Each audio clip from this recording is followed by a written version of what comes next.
A UFO Flap in Virginia in 1965 by Charles Lear. Throughout modern UFO history, there have been periods when a large number of reports have come from one area. These were termed UFO flaps by Air Force UFO investigators working for Project Blue Book. According to former Project Blue Book director Edward Ruppelt, in his 1956 book, The Report on Unidentified Flying Objects, in Air Force parlance, a flap was a state of confusion just below panic that could be brought on by any number of things.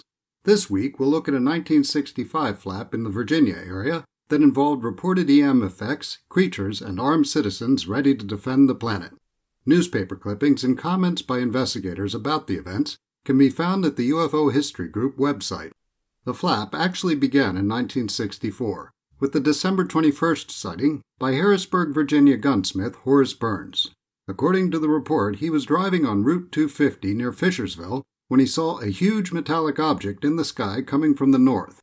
As it landed in a field to his right, his car stalled and he drifted to a stop.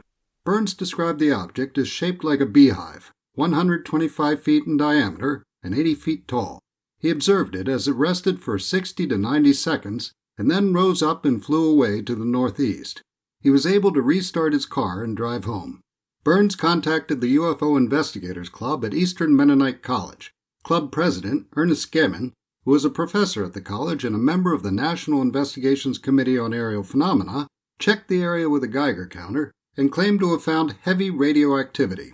He also reported that homeowners in the area had complained to the Virginia Electric and Power Company that their radios and televisions stopped working for several minutes and that their lights dimmed. Gemin contacted Project Blue Book, and Sergeants David Moody and Harold Jones were sent to investigate.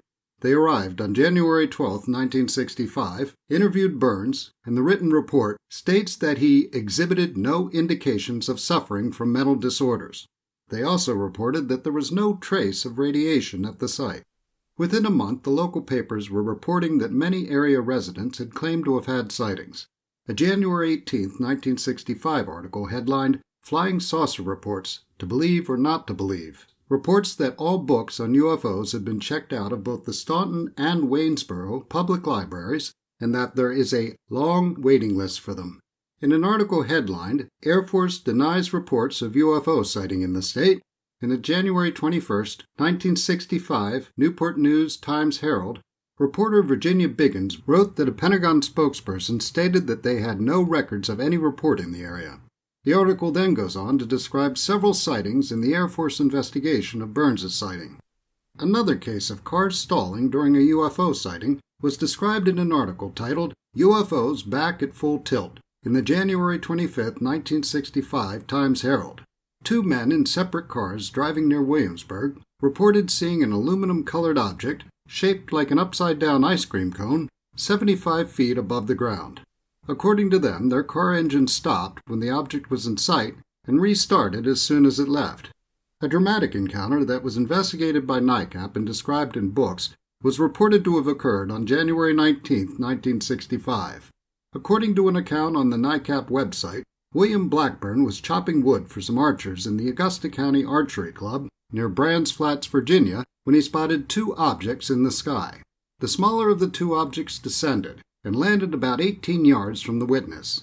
Three beings around 3 feet tall and dressed in shiny clothes came out of the craft and approached Blackburn to within 12 yards.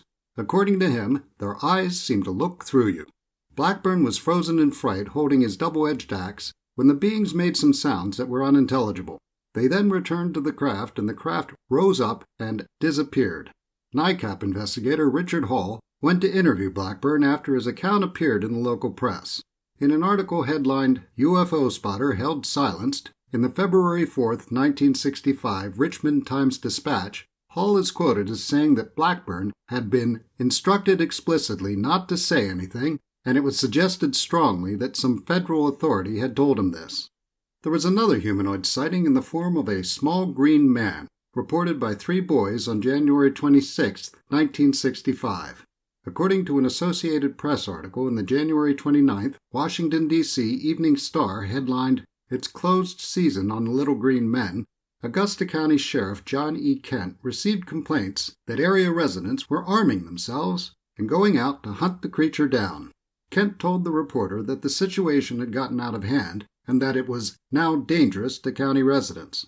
He vowed that anyone out armed, with no good reason, would be dealt with according to the law. He added that, if there really were creatures from outer space in the area, who's got a right to mow them down?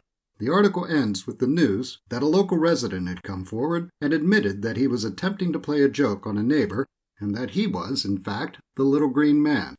Despite the silliness, a report that got some serious attention was that of two NASA engineers, former Air Force Major John Nadley and A.G. Crimmins, Jr., both of whom worked at NASA Langley Research Center in Hampton, Virginia. Despite being a former Air Force officer, Nadley reported his sighting to the Newport News Virginia Daily Press, while Crimmins, Jr. reported his to Langley Air Force Base. The Daily Press ran the story the following day on January 28, 1965. According to the article, Nadley reported seeing a soundless object with lights around its rim maneuvering near his house in Hampton, Virginia. Larry Bryant investigated and wrote about it in the June 1968 issue of Flying Saucers. According to him, he talked to Nadley and found out that Crimmins, Jr., his neighbor, had had his sighting near the same time. He contacted Crimmins, Jr., and Crimmins, Jr. told him that he watched an object land on Plum Island, which was an old Air Force bombing range. Bryant wrote that he was concerned that no one from the Air Force had contacted Nadley and that he, Bryant, wrote a letter to Virginia Senator Harry F. Byrd. Byrd wrote back saying that he communicated with the Secretary of the Air Force regarding numerous sightings and would present the matter to his colleagues in the Senate Armed Services Committee. Bryant eventually received a reply to his inquiries to the Air Force saying that Crimmins, Jr. had seen a Navy helicopter. An article in the Nightcap March-April 1965 UFO Investigator describes the sightings by the two NASA engineers and the Air Force response when the story came out in the Daily Press. According to the article, the head of Project Blue Book, Major Hector Quintanilla, went to Virginia on a debunking tour. It's reported that Quintanilla combined ridicule, evasion, or denial of documented facts and claimed not a single UFO report had ever been proved true.